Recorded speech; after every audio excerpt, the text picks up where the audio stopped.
Good morning students. आज हम लोग चैप्टर 2 ज्योग्राफी का डिस्कस करेंगे। ठीक है, इसमें हम देखेंगे नेचुरल रिसोर्सेज के बारे में। जिसमें फर्स्ट टर्फ है लैंड, सॉइल, वाटर और भी वेजिटेशन और वाइल्ड लाइफ। ठीक है, ये सारे नेचुरल रिसोर्सेज है, इनके बारे में थोड़ा सा डिस्कशन करेंगे। आज हम लोग बात करेंगे सिर्फ ओनली लैंड रिसोर्सेज की। ठीक है, इसमें पहले दिया है कि लैंड रिसोर्सेज होता क्या है। ठीक है, जो भी चीज़ें हम लैंड से यूज़ करते हैं और उसको अपने लिए, ये अपने नीड के लिए उसको अकॉर्डिंग अपने ढालते हैं उसको, तो इसका मतलब वो क्या कहलाएगा, लैंड रिसोर्स। यानी लैंड को अपने अकॉर्डिंग यानी अपने नीड के अकॉर्डिंग यूज़ करना। ठीक है, वो क्या कहलाएगा, लैंड रिसोर्सेज। ठीक है, इसमें हम लोग बात करेंगे land covers 30% of the total earth surface. कितने परसेंट, 30%। मैं बात किया था ये पूरा अर्थ है, इसमें से अगर हम बात करें लगभग 70%, कितने परसेंट, 70% वाटर है। ठीक है, और बात करेंगे तो 30% क्या है, लैंड है, यानी उस पर कॉन्टिनेंट है। इन 30% में सॉइल पाया जाता है, यानी लैंड्स पाए जाते हैं। ठीक है, आज उसके बारे में बात करेंगे। ठीक है, पहला पॉइंट, इसका मतलब ये है कि जो ऐसे एरिया हैं जहाँ पर माउंटेन्स है या लो लेइंग एरियाज़ है, या ऐसे एरिया जहाँ वाटर की कमी है, या डेजर्ट एरिया है, या फॉरेस्टेड है, वहाँ पर जनसंख्या क्या होती है, कम होती है, और वहाँ पर पॉपुलेशन या रहने के लिए कोई सुविधाएं नहीं होती है, इसलिए हम उसको बोलते हैं कि वो क्या है, बैरन एरिया है। ठीक है, दूसरा दिया है plains and river valley suitable land for agriculture. जो प्लेन्स होते हैं यानी नदियों के किनारे वाले पार्ट, ठीक है, वो क्या होते हैं कि उनमें जैसे नदी है, ठीक है, इसके किनारे वाले जो फ्लड वाले मैदान होते हैं, इसके किनारे वाले पार्ट में बस्तियाँ यानी रहने के जगह बहुत अच्छे प्राप्त होते हैं। इसका मतलब क्या है कि वहाँ पर एग्रीकल्चर अच्छे से होती है, जो ह्यूमन नीड के अकॉर्डिंग काम करती है, तो वो एरिया पॉपुलेटेड होता है। ठीक है, दो चीज़ें हम लोगों ने पढ़ी। पहला चीज़ हम लोगों ने पढ़ा कि जहाँ पर माउंटेन्स हैं या वाटर की कमी या डेजर्ट एरिया या फॉरेस्टेड एरिया, तो वहाँ पर जनसंख्या बहुत ही कम पाई जाती है। ठीक है, और प्लेन्स एरिया में जहाँ पर रिवर वैलीज है और सूटेबल फॉर एग्रीकल्चर है, तो वो सूटेबल है अगर एग्रीकल्चर के लिए, तो वहाँ पर जनसंख्या यानी पॉपुलेशन कुछ ज़्यादा पाई जाती है पूरे विश्व की अगर बात करेंगे तो। लैंड यूज़ का मतलब होता है, नेक्स्ट टॉपिक है, लैंड यूज़ का मतलब होता है कि जब हम लैंड को अपने अकॉर्डिंग यूज करते हो, उसको बोलते हैं कि वो क्या है, लैंड यूज है। जैसे हम अपने लैंड को यूज़ करते हैं कल्टीवेशन ऑफ क्रॉप्स में, ठीक है, ग्रेजिंग ऑफ एनिमल्स में, बिल्डिंग हाउसेज बनाने में, रोड्स बनाने में, माइनिंग करने में, मैन्युफैक्चरिंग करने में, ये हमारा लैंड यूज़ है। यानी लैंड को अपने अकॉर्डिंग डिफरेंट पर्पोज के लिए यूज़ करना ही क्या कहलाता है, लैंड यूज़ कहलाता है। You have understood. आगे आते हैं हम लोग नेक्स्ट टॉपिक में। इसमें दिया है पहला कि factor influencing the land use pattern of a country और अ रीजन। क्या फैक्टर है जो किसी लैंड यूज़ को, जैसे हम लैंड यूज़ कर रहे हैं तो क्या फैक्टर हैं जो उस पर इफ़ेक्ट डालते हैं। उन फैक्टर के बारे में दो ही इफ़ेक्ट दिए हैं। This include topography. टोपोग्राफी का मतलब कि वहाँ की जो सिचुएशन है यानी भौगोलिक जो दशा है वो कैसी है, इस पर डिपेंड करता है यूज़ करना। जैसे आप माउंटेन एरिया में रह रहे हो तो वहाँ की एरिया जो है वो माउंटेनियर है, इसका मतलब क्या है कि वहाँ पर खेती अच्छे से नहीं हो पाएगी, वहाँ के यूज़ अलग हो जाएंगे। ठीक है, उसी तरह सॉइल है, ठीक है, क्लाइमेट है, अवेलेबिलिटी ऑफ वाटर है, मिनरल्स, रिसोर्सेज है, ये सारे क्या हैं, फिजिकल फैक्टर हैं जो लैंड को क्या करते हैं, लैंड यूज़ पैटर्न को चेंज कर देते हैं या बदल देते हैं। ठीक है, ये सारी चीज़ें क्या हैं, फिजिकल फैक्टर हैं। दूसरा आता है इकोनॉमिक एंड ह्यूमन फैक्टर। जैसे हम किस चीज़ को यूज़ कर रहे हैं, टोटल पॉपुलेशन एरिया है, ठीक है, जैसे मान लीजिए आप फॉरेस्टेड एरिया है, तो वहाँ पर लैंड यूज़ का मतलब क्या कि फॉरेस्ट एरिया होगा पूरा, ठीक है, वहाँ पर ये लैंड यूज़ में हम फॉरेस्ट को ग्रो करेंगे।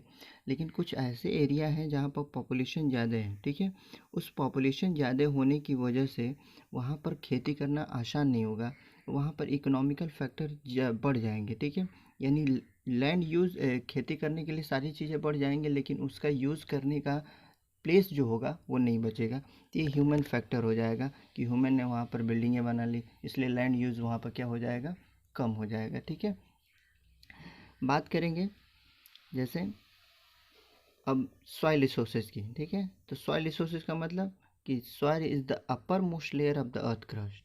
अपर मोस्ट जो लेयर होता है क्रस्ट का, पृथ्वी के 3 पार्ट हैं, ठीक है।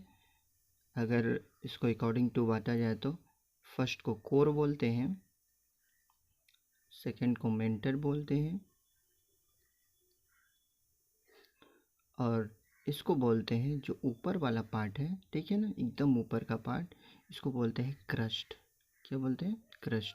तो इसके जो ऊपरी पार्ट है एकदम ऊपर वाला जिसमें हम लोग रहते हैं, ठीक है, इसको बोलते हैं क्या कि upper layer of the crust. इसी को बोलेंगे क्या हम लोग? सॉइल। क्या बोलेंगे? सॉइल। इसका मतलब अपर लेयर है किसका? क्रस्ट का। क्या? तो सॉइल, ठीक है। आगे दिए हैं नेक्स्ट, इसमें दिया है कि it is the most important renewable natural resource है। ये मोस्ट इम्पॉर्टेंट है, रीन्यूएबल है। रीन्यूएबल का मतलब जिसको फिर से दोबारा यूज़ कर सके, हम इसको रिसाइकिल कर सकते हैं, ठीक है। तो ये मोस्ट इम्पॉर्टेंट है, ठीक है। Soil is the medium in which plant grow. Soil medium है प्लांट को ग्रो करने का, यानी सॉइल नहीं रहेगा तो प्लांट को ग्रो करना पॉसिबल नहीं है। सारे क्रीचर जितने भी सारे रहते हैं उनके भी ये घर होते हैं, ठीक है। यानी इसी में बहुत सारे जीवों का निवास होता है, यानी हैबिटेट होता है, ठीक है। आगे दिया है soil is made of organic matter. Soil organic matter से यानी कई सारे मटेरियल मिले होते हैं, रॉक्स मिले होते हैं, उसमें पेड़ पौधों की पत्तियां मिली होती हैं, फॉसिल्स मिले होते हैं, सारे मिलकर एक मिट्टी के कण का यानी पार्टिकल्स का निर्माण करते हैं, उसको बनाते हैं।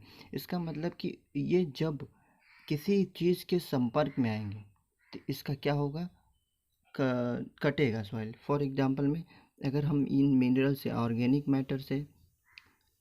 मैटर से, मटेरियल से, अनवीदर्ड रॉक से जो बना है, this happen through the process of withering. इसी को क्या बोलते हैं हम लोग? विदरिंग, यानी सॉइल का बनना, ठीक है, और उसके बाद फिर उसका क्षय होना यानी उसका बिगड़ना भी, ठीक है, क्या कहलाता है? विदरिंग, ठीक है। बात सुनिए, यानी ब्रेकिंग अप एंड डिकेड इकम्पोज। आई बात समझ? इसका मतलब क्या? एक्सपोज रॉक, यानी अगर वो मिट्टी ब्रेकिंग डाउन हो गई है यानी टूट गई है, कई सारे पार्टिकल मट गए हैं, तो फिर वो क्या बनाएगी? मिट्टी, क्योंकि रीन्यूएबल रिसोर्सेज है इसलिए वो क्या बनाएगी? अलग से दूसरी मिट्टी, यानी धीरे धीरे वो जिसमें चेंज हो रही है। इसी प्रोसेस को बोलते हैं हम लोग वेदरिंग, ठीक है। नेक्स्ट दिया है स्टूडेंट, अब इसमें हम लोग बात करेंगे कि फैक्टर अफेक्टिंग सॉइल फॉर्मेशन, कि फैक्टर क्या है सॉइल फॉर्मेशन को इफ़ेक्ट डालते हैं, कौन से सॉइल फॉर्मेशन को बनने में महत्वपूर्ण भूमिका निभाते हैं, इम्पॉर्टेंट प्लेस रखते हैं, उसके बारे में हम लोग डिस्कस करेंगे। पहला दिया है पेरेंट मटेरियल। पेरेंट मटेरियल का मतलब रॉक्स, यानी सबसे मेन जो मटेरियल है अगर किसी मिट्टी को बनने में तो है रॉक्स। कि रॉक्स का फॉर्मेशन कैसा होना चाहिए?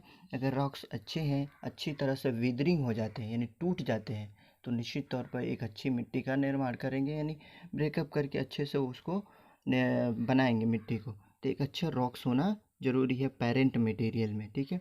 अगर हार्ड रॉक है तो इसका मतलब उसको टूटने में, उसको ब्रेक डाउन होने में बहुत टाइम लगेगा, ठीक है।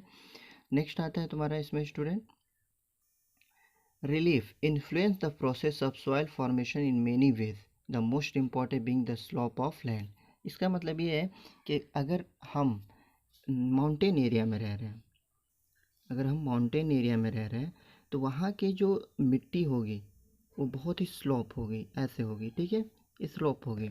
इसका मतलब कि मिट्टी की जो लेयर है, बारिश होगी जब, तो बारिश के कारण ये मिट्टी की जो लेयर है वो धीरे धीरे क्या होती जाएगी? कम होती जाएगी और नीचे बढ़ती जाएगी, ठीक है। इसका मतलब कि यहाँ का जो लेयर होगा धीरे धीरे क्या हो जाएगा? कम हो गया, यानी यहाँ की लेयर एकदम थीन हो जाएगी, पतली हो जाएगी। और बाद में जो ये लेयर जब हम मैदानी एरिया में आएगा तो यहाँ पर आकर इकट्ठा होगा। जैसे ये माउंटेन एरिया है, माउंटेन एरिया में से लैंड एरिया में चला आया, ठीक है, यानी प्लेन्स में आया, तो प्लेन्स में यहाँ से मिट्टी टूटती हुई यहाँ पर आई। इसका मतलब कि ये एरिया जो होगा वो क्या होगा?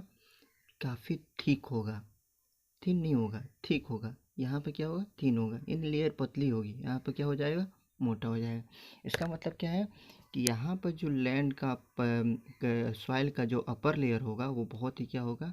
ठीक होगा, और यहाँ पर थिन होगा। बात समझ में आ गई? कारण इसलिए क्योंकि बारिश के कारण जो विदरिंग होगी, यानी विदरिंग मतलब टूटेगा, जब टूटने के कारण यहाँ की लेयर की जो मिट्टी होगी वो धीरे धीरे, पहाड़ी चूँकि हाइट है इसलिए यहाँ पर चली आती है। ठीक है, इस पर डिपेंड कर रहा है। दूसरा दिया है क्लाइमेट। क्लाइमेट का मतलब जैसे कैसी क्लाइमेट है, फॉर एग्जांपल में अगर हम राजस्थान में चले जाएं तो वहाँ की जो मिट्टी है वो अलग है। ठीक है, नॉर्थ इंडिया में चले आएँ तो वहाँ की मिट्टी क्या है, अलग है, क्योंकि अलग अलग क्लाइमेट है। वहाँ पर ड्राई क्लाइमेट है, कहाँ पर, तो राजस्थान में।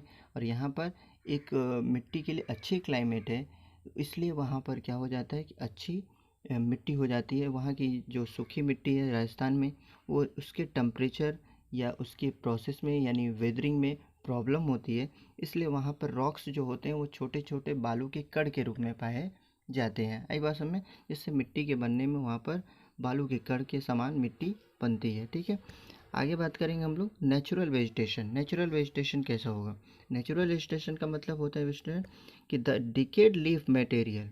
अगर नेचुरल वेजिटेशन में बहुत सारे मटेरियल हैं, जैसे हम लोग देखेंगे रबिश जहाँ इकट्ठा होते हैं, कूड़े का इकट्ठा होते हैं, वहाँ पर कूड़े इकट्ठा होने के बाद वो पूरा एरिया क्या हो जाता है, मिट्टी में धीरे धीरे बदलता जाता है। इसका मतलब क्या है कि उसमें बहुत सारी चीज़ें होंगी, नेचुरल वेजिटेशन होंगे, फॉसिल होंगे, बहुत सारी चीज़ें होंगी जो इसको धीरे धीरे क्या कर रही हैं, सॉइल फॉर्म को बढ़ा रही हैं, यानी धीरे धीरे उसको चेंज कर रही हैं।